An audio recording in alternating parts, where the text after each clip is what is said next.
Today, I'm gonna tell you two real horror stories from the world of M&A. Two business owners, both worked for decades building something great, both hired a broker to help them exit, and both nearly lost everything they had built, just in different ways. If you're thinking about selling your business, or even just starting to prepare, you need to hear about this. If you're new here, my name is Boris. I'm an exit planner specializing in small to medium-sized businesses. I work with business owners who want to sell, but do not want to waste time, money, or legacy on a bad deal. Too many people think selling a business is just about finding the right buyer, but in reality, it starts with putting the right process into play and avoiding some common mistakes, one of which is not trusting the first broker who promises you the world. Let me show you why. Meet Michael. Michael ran a commercial cleaning company with around £4 million in turnover and £800,000 in net profit. Solid client base, loyal team, low overheads, a very decent business. Now, Michael was 58 and after decades in the game, he was ready to sell. He didn't want to retire just yet, but he was keen to exit the rat race and enjoy his hard-earned money and work on another project.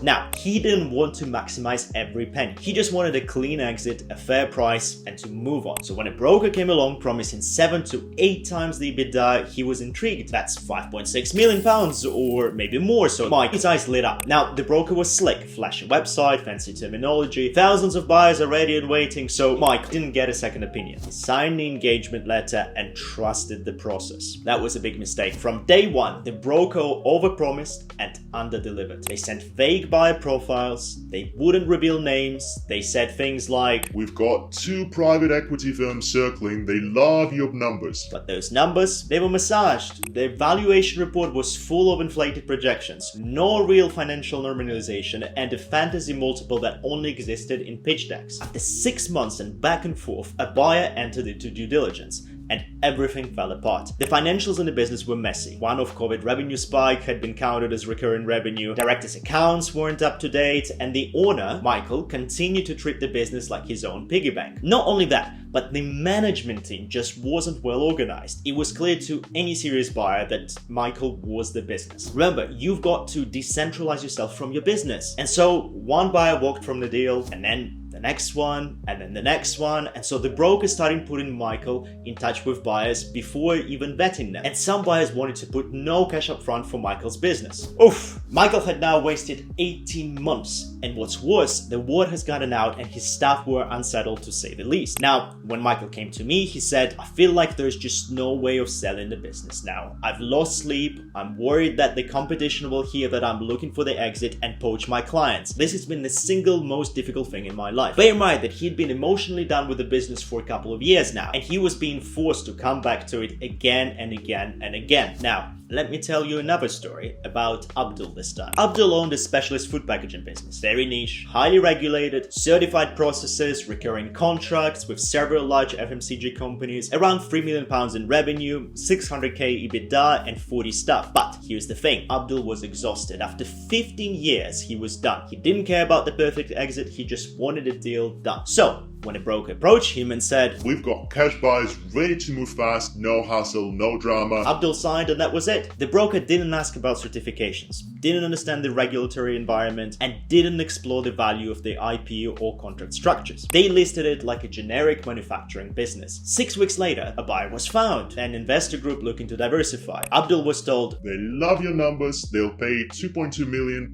up front with an earn-out if targets are hit." Sounds decent, right? Except they didn't know the industry, they didn't know the regulations, they didn't understand the operational complexity of the business. Within 8 months of the deal, 2 key team members quit. One contract was lost after compliance inspection, and the company missed its financial targets. The earnout vanished. The buyer blamed Abdul, and the staff, well, many of whom had been there for a decade, were left working in chaos. Abdul didn't just lose money. He lost sleep, he lost face, and he watched something he built from scratch unravel before his eyes because of one bad deal. 2 different stories, one common thread. Here's what I want you to take from this. Michael's mistake: he trusted the broker's hype. He chased an inflated valuation and lost a year of his life. Abdul's mistake: he let the broker rush him. He didn't make sure that they understood the real value of his business, and he paid the price after the sale. In both cases, the business owners were smart, hardworking, honest, but they didn't know what they didn't know. So how do you avoid becoming the next Michael or Abdul? Don't start with a broker. Start with preparing. Get your numbers in order. Build your management team. Understand your real value drivers. Put proper exit planning in place. Work with an exit planner first. Someone who isn't trying to sell your business, but who is trying to get it ready to sell